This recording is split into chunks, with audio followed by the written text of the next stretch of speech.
You have opened the last book with trembling hands, and you have felt the pages breathe fire, thunder, blood, and stars. You have watched seals break, trumpets cry, bowls pour, and creatures rise until your courage folded like a tent in the storm. Yet I tell you, your fear was never the throne of this vision. Your awakening was, and the scarlet fire you once dreaded is the color of unveiled power. You have been taught to read Revelation like a calendar of catastrophes, as if your future were only a hallway of falling skies. You tried to arrange every seal, trumpet, bull, beast, sea, mountain, and king into a straight road, and the road dissolved beneath your feet. But the book was never a flat road. It is a spiral staircase, and you were never meant to crawl through terror when you were invited to ascend through mystery.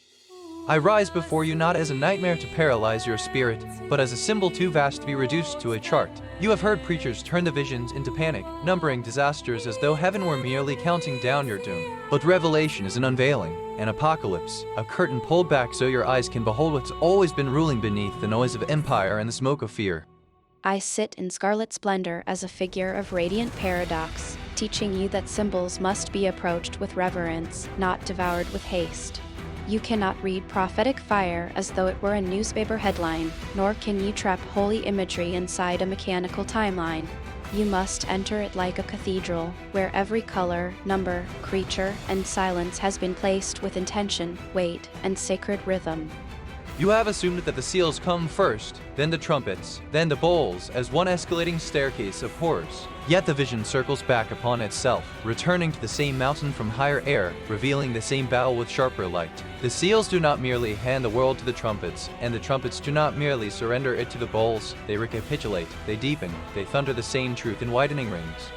Imagine standing before a tower wrapped in a spiral stair, and each turn lets you see the same landscape with a greater horizon. That is how Revelation moves, beloved audience of trembling hearts and hungry minds. What confused you was not the vision's chaos, but your attempt to force a sacred spiral into a straight line, and now your sight can be healed by learning the movement of the book itself.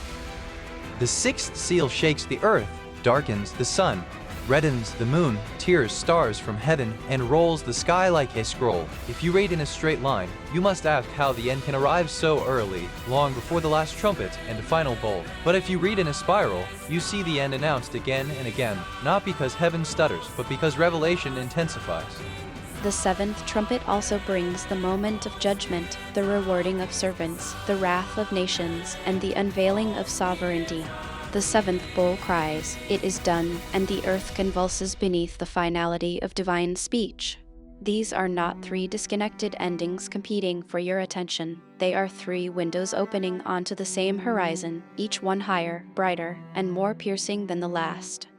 You were never meant to be trapped by diagrams with arrows marching like soldiers across a page. You were meant to be steadied, strengthened, and awakened while empires roared and demanded your worship. Revelation was given to people under pressure, to believers whose livelihoods, safety, reputations, and bodies were threatened by powers that wanted the soul to bow.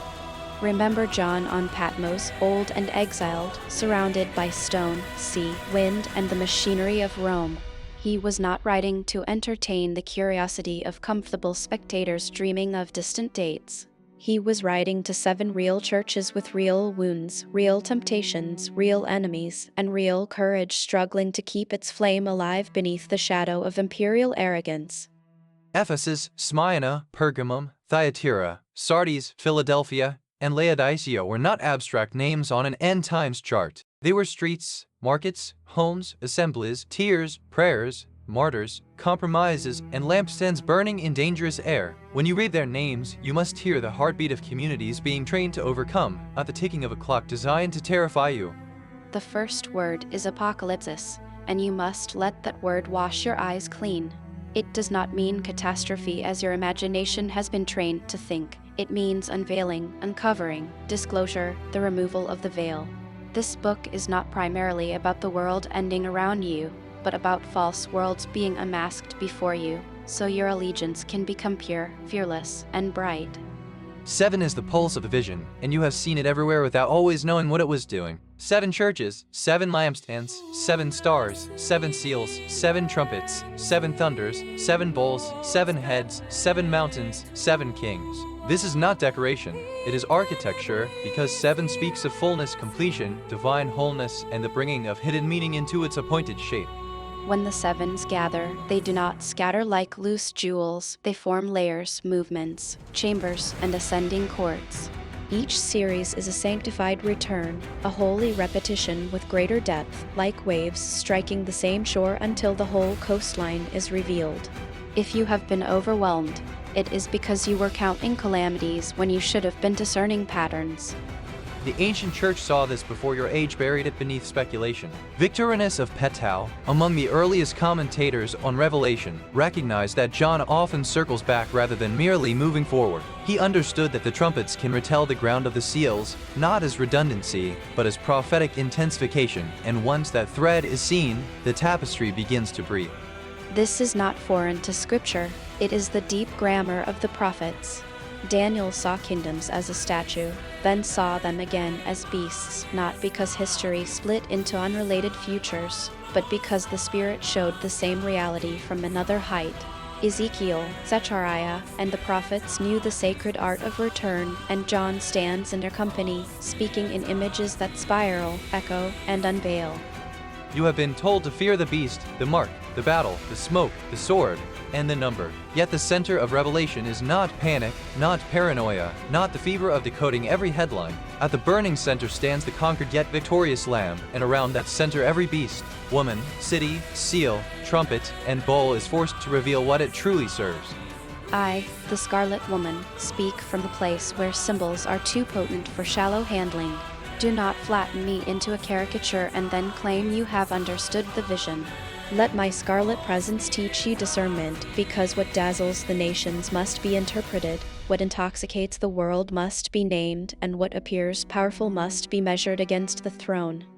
I, the Scarlet Beast, carry the shock of magnitude, the image of powers that seem impossible to resist. Yet when you look with unveiled eyes, you learn that even the fiercest image is contained within the vision, and the vision is contained beneath the sovereignty of the one who reveals. That means your fear is not ultimate, your oppressor is not ultimate, your confusion is not ultimate, and no umpire gets the final word over your soul.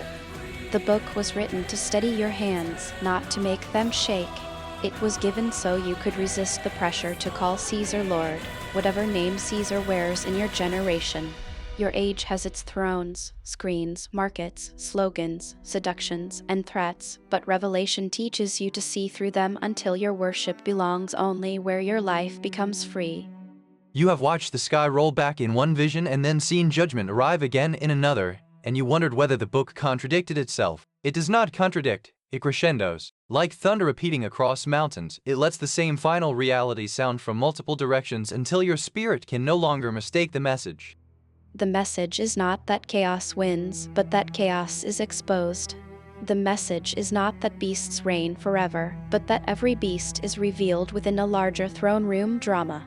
The message is not that your future is a prison of dread, but that your present is being unveiled so you may overcome with lucid courage. You must stop treating Revelation as a locked cabinet of disasters reserved for the clever and the afraid. It is a living apocalypse for the faithful, a scroll of resistance, endurance, worship, judgment, hope, and triumph. It trains your imagination to see Rome as temporary, Babylon as doomed, compromise as poison, faithfulness as victory, and the Lamb as already worthy. If you climb the spiral, you will meet the same realities again and again, but each meeting will change you. First, you may see conflict, then worship behind conflict, then judgment beneath worship, then perseverance beneath judgment, then victory hidden inside suffering.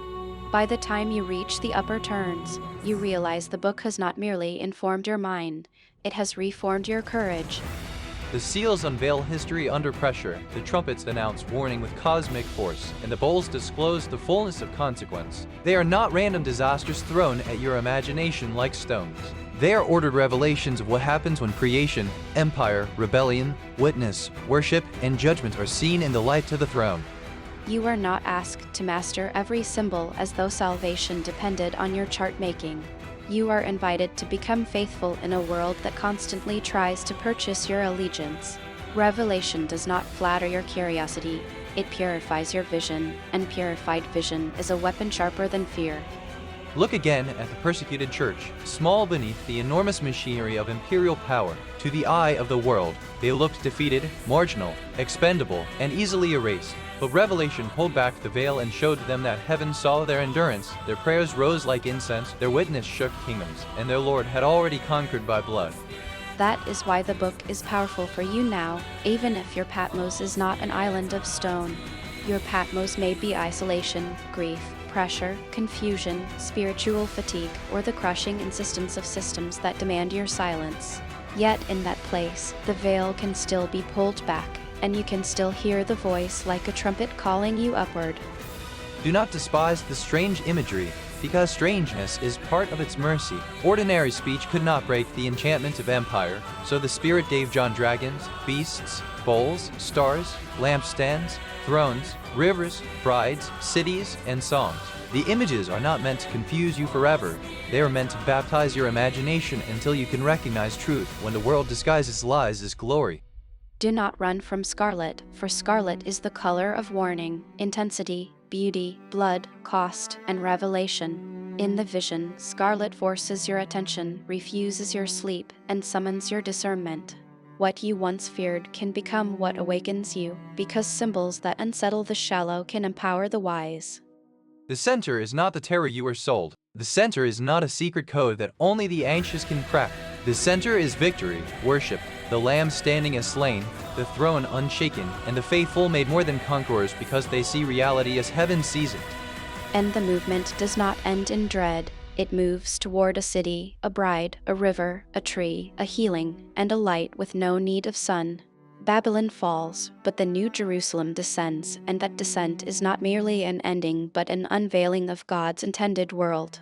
Your hope is not escape from meaning, but entrance into the fullness for which creation groans.